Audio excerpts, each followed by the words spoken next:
ಕಬ್ಬು ಬೆಳೆಗಾರರ ನಿರಂತರ 9 ದಿನಗಳ ಹೋರಾಟ.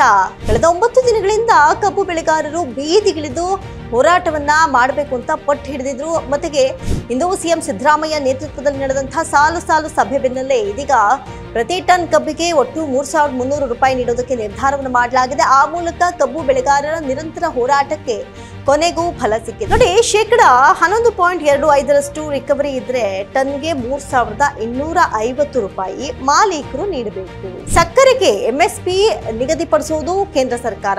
ಇದೇ ರೀತಿ ಕಬ್ಬಿಗೆ ಎಫ್ಆರ್ಪಿ ನಿಗದಿಪಡಿಸುವವರು ಕೇಂದ್ರ ಸರ್ಕಾರ.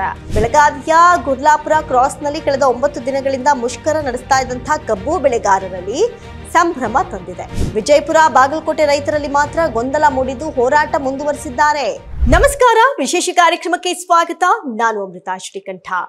ಕಬ್ಬು ಬೆಳೆಗಾರರ ನಿರಂತರ 9 ದಿನಗಳ ಹೋರಾಟ ಕೊನೆಗೂ ಫಲ ಕೊಟ್ಟಿದೆ ಅಂತಲೇ ಹೇಳ್ಬಹುದು. ಇದನ್ನ ಕೆಲವೊಬ್ರು ಒಪ್ತಾ ಇದ್ದಾರೆ, ಕೆಲವೊಬ್ರು ಒಪ್ತಾ ಇಲ್ಲ. ಪ್ರತಿ ಟನ್ ಕಬ್ಬಿಗೆ ಒಟ್ಟು 3300 ರೂಪಾಯಿ ನೀಡೋದಕ್ಕೆ ಸಭೆಯಲ್ಲಿ ನಿರ್ಧರಿಸಲಾಗಿದೆ. ಇತ್ತ ಸರ್ಕಾರ ಕಬ್ಬಿಗೆ ದರವನ್ನ ನಿಗದಿ ಮಾಡಿದೆ. ಆದ್ರೂ ಇದನ್ನ ಕೆಲ ಕಬ್ಬು ಬೆಳೆಗಾರರು ಒಪ್ತಾ ಇಲ್ಲ. ಕಳೆದ 9 ದಿನಗಳಿಂದ ಕಬ್ಬು ಬೆಳೆಗಾರರು ಬೀದಿಗಿಳಿದು ಹೋರಾಟವನ್ನ ಮಾಡಬೇಕು ಅಂತ ಪಟ್ಟು ಹಿಡಿದಿದ್ರು. ಮತ್ತೆಗೆ ಅವ್ರು ಕೇಳಿದಂತಹ ಬೆಂಬಲ ಬೆಲೆ ಕೊಡಬೇಕು ಅಂತ ಪಟ್ಟು ಹಿಡಿದಿದ್ರು. ಇದು ಸರ್ಕಾರವನ್ನ ಇಕ್ಕಟ್ಟಿನ ಪರಿಸ್ಥಿತಿಗೆ ಸಿಲುಕಿಸ್ಬಿಟ್ಟಿತ್ತು. ಹೀಗಾಗಿ ಇಂದು ಸಿಎಂ ಸಿದ್ದರಾಮಯ್ಯ ನೇತೃತ್ವದಲ್ಲಿ ನಡೆದಂತಹ ಸಾಲು ಸಭೆ ಬೆನ್ನಲ್ಲೇ ಇದೀಗ ಪ್ರತಿ ಟನ್ ಕಬ್ಬಿಗೆ ಒಟ್ಟು 3300 ರೂಪಾಯಿ ನೀಡೋದಕ್ಕೆ ನಿರ್ಧಾರವನ್ನು ಮಾಡಲಾಗಿದೆ. ಆ ಮೂಲಕ ಕಬ್ಬು ಬೆಳೆಗಾರರ ನಿರಂತರ ಹೋರಾಟಕ್ಕೆ ಕೊನೆಗೂ ಫಲ ಸಿಕ್ಕಿದೆ. ಆದ್ರೆ ಕೆಲ ರೈತರು ಇದಕ್ಕೂ ಒಪ್ತಾ ಇಲ್ಲ. ಸಿಎಂ ಸಿದ್ದರಾಮಯ್ಯನವರು ಹೇಳಿದ್ದಿಷ್ಟು. ಹಾಗಾದ್ರೆ ಕಂಟಿನ್ಯೂಸ್ ಆಗಿ ಅವ್ರು ನಡೆಸ್ತಾ ಇದ್ದಂತಹ ಹೋರಾಟ ಎಷ್ಟರ ಮಟ್ಟಿಗೆ ಫಲ ಕೊಡ್ತು? ಈ ಬಗ್ಗೆ ಆಡಳಿತ ಪಕ್ಷದ ಸಿಎಂ ಸಿದ್ದರಾಮಯ್ಯನವರು ಏನ್ ಹೇಳಿದ್ರು ಅಂತ ನೋಡೋದಾದ್ರೆ, ಸಿದ್ದರಾಮಯ್ಯನವರು ಪ್ರತಿ ಟನ್ ಕಬ್ಬಿಗೆ ಒಟ್ಟು 3300 ರೂಪಾಯಿ ನೀಡೋದಕ್ಕೆ ಸಭೆಯಲ್ಲಿ ನಿರ್ಧರಿಸಲಾಗಿದೆ. ಟನ್ ಕಬ್ಬಿಗೆ 3200 ರೂಪಾಯಿ ದರ ನಿಗದಿ ಮಾಡಲಾಗಿದ್ದು, ಜೊತೆಗೆ 100 ರೂಪಾಯಿ ಸೇರಿಸಿ ಕೊಡ್ತೀವಿ. ಅಂದ್ರೆ ಸರ್ಕಾರದಿಂದ 50 ರೂಪಾಯಿ, ಕಾರ್ಖಾನೆಯಿಂದ 50 ರೂಪಾಯಿ ನೀಡಲಾಗುತ್ತೆ. ಇದಕ್ಕೆ ಸಕ್ಕರೆ ಕಾರ್ಖಾನೆ ಮಾಲೀಕರು ಒಪ್ಪುವಂತಹ ವಿಶ್ವಾಸವಿದೆ ಅಂತ ಸಿಎಂ ಹೇಳಿದ್ದಾರೆ. 11.25% ರಿಕವರಿ ಇದ್ರೆ ಟನ್ಗೆ 3250 ರೂಪಾಯಿ ಮಾಲೀಕರು ನೀಡಬೇಕು. ಇದಕ್ಕೆ ಸರ್ಕಾರದಿಂದ 50 ರೂಪಾಯಿ ಹೆಚ್ಚುವರಿಯಾಗಿ ಪಾವತಿಸುವುದಕ್ಕೆ ತೀರ್ಮಾನಿಸಲಾಗಿದೆ. ಹಾಗಾದ್ರೆ 50 ರೂಪಾಯಿ ಸರ್ಕಾರದಿಂದ ಎನ್ನುವಂತಹ ಪ್ರಶ್ನೆ ಕೂಡ ಎದ್ದಿದೆ. ಇದು ಇಡೀ ರಾಜ್ಯಕ್ಕೆ ಅನ್ವಯವಾಗಲಿದೆ. ರಿಕವರಿ ಕಡಿಮೆಯಾದ್ರೆ ದರ ಸಹ ವ್ಯತ್ಯಾಸವಾಗುತ್ತೆ.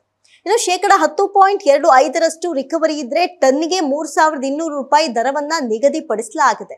ರೈತರ ಹಿತದೃಷ್ಟಿಯಿಂದ ಕೈಗೊಳ್ಳುವ ತೀರ್ಮಾನಗಳನ್ನ ಎಲ್ಲರೂ ಒಪ್ಪಿಕೊಳ್ಬೇಕು ಅಂತ ಸಿಎಂ ಹೇಳಿದ್ದಾರೆ. ಸಕ್ಕರೆಗೆ ಎಂಎಸ್ಪಿ ನಿಗದಿಪಡಿಸುವುದು ಕೇಂದ್ರ ಸರ್ಕಾರ. ಇದೇ ರೀತಿ ಕಬ್ಬಿಗೆ ಎಫ್ಆರ್ಪಿ ನಿಗದಿಪಡಿಸುವವರು ಕೇಂದ್ರ ಸರ್ಕಾರ. ಎಥೆನಾಲ್ ಹಂಚಿಕೆ ನಿಗದಿಪಡಿಸುವವರು ಕೇಂದ್ರ ಸರ್ಕಾರ. ಸಕ್ಕರೆ ರಫ್ತು ಮಿತಿ ನಿಗದಿಪಡಿಸುವವರು ಸಹ ಕೇಂದ್ರ ಸರ್ಕಾರ. ರೈತರ ಹಿತದೃಷ್ಟಿಯನ್ನ ಗಮನದಲ್ಲಿ ಇಟ್ಕೊಂಡು ಎಫ್ಆರ್ಪಿ ನಿಗದಿಪಡಿಸುವುದು ಕೇಂದ್ರ ಸರ್ಕಾರದ ಕೆಲಸ. ಕೇಂದ್ರ ಸರ್ಕಾರ ದಿನಾಂಕ 6/5/2025 ಕಬ್ಬಿಗೆ ಎಫ್ಆರ್ಪಿ ನಿಗದಿಪಡಿಸಿದೆ. ಈ ಎಫ್ಆರ್ಪಿಯಲ್ಲಿ ಸಾಗಾಟ ಮತ್ತು ಕಟಾವು ವೆಚ್ಚ ಸಹ ಸೇರಿದೆ. ಸಕ್ಕರೆಯ ಎಂಎಸ್ಪಿ ಹೆಚ್ಚಳ ಮಾಡುವಂತೆ ಈ ಹಿಂದೆಯೇ ಕೇಂದ್ರ ಸರ್ಕಾರಕ್ಕೆ ನಾವು ಮನವಿ ಸಲ್ಲಿಸಿದ್ದೇವೆ. ಆದ್ರೆ ಕೇಂದ್ರ ಸರ್ಕಾರ ಇದುವರೆಗೂ ಎಂಎಸ್ಪಿ ಹೆಚ್ಚಳ ಮಾಡಿಲ್ಲ. ಕೇಂದ್ರ ಸರ್ಕಾರ ಕಬ್ಬಿಗೆ ನಿಗದಿಪಡಿಸಿರುವಂತಹ ಎಫ್ಆರ್ಪಿ ವೈಜ್ಞಾನಿಕವಾಗಿಲ್ಲ. ಸಕ್ಕರೆ ಕಾರ್ಖಾನೆಗಳು ಇಳುವರಿ ರಿಕವರಿ ಕಡಿಮೆ ತೋರಿಸ್ತಾ ಇವೆ. ಇದನ್ನ ತಪ್ಪಿಸೋದಕ್ಕೆ ಪ್ರತಿ ಕಾರ್ಖಾನೆ ಎದುರು ಸರ್ಕಾರದ ವತಿಯಿಂದ ಪ್ರಯೋಗಾಲಯ ತೆರೆಯಬೇಕು.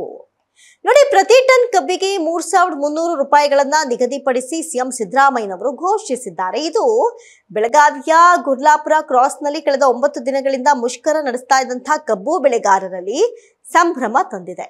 ಆದ್ರೆ ವಿಜಯಪುರ ಬಾಗಲಕೋಟೆ ರೈತರಲ್ಲಿ ಮಾತ್ರ ಗೊಂದಲ ಮೂಡಿದ್ದು ಹೋರಾಟ ಮುಂದುವರಿಸಿದ್ದಾರೆ.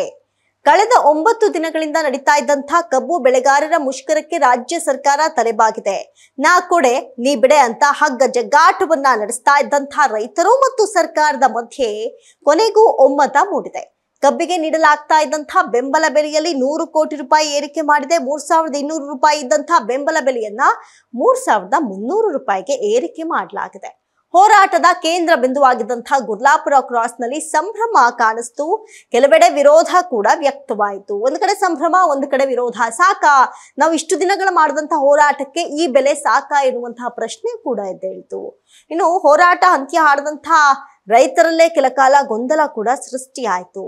ಸರ್ಕಾರದ ನಿರ್ಧಾರ ಸ್ವಾಗತಿಸಿದ ಬೆಳಗಾವಿ ರೈತರು ಪಟಾಕಿ ಸಿಡಿಸಿ ಸಂಭ್ರಮಿಸಿ ಮುಷ್ಕರ ಕೈಬಿಟ್ಟಿರುವುದಾಗಿ ಘೋಷಿಸಿದ್ದಾರೆ. ಆದರೆ ವಿಜಯಪುರ ಹಾಗೂ ಬಾಗಲಕೋಟೆ ಜಿಲ್ಲಾ ರೈತರು ಮುಷ್ಕರ ಮುಂದುವರಿಸುವುದಾಗಿ ತಿಳಿಸಿದ್ದು, ರೈತ ಸಂಘಗಳಲ್ಲೇ ಒಡಕಿನ ದನಿ ಕಾಣಿಸ್ತಾ ಇದೆ.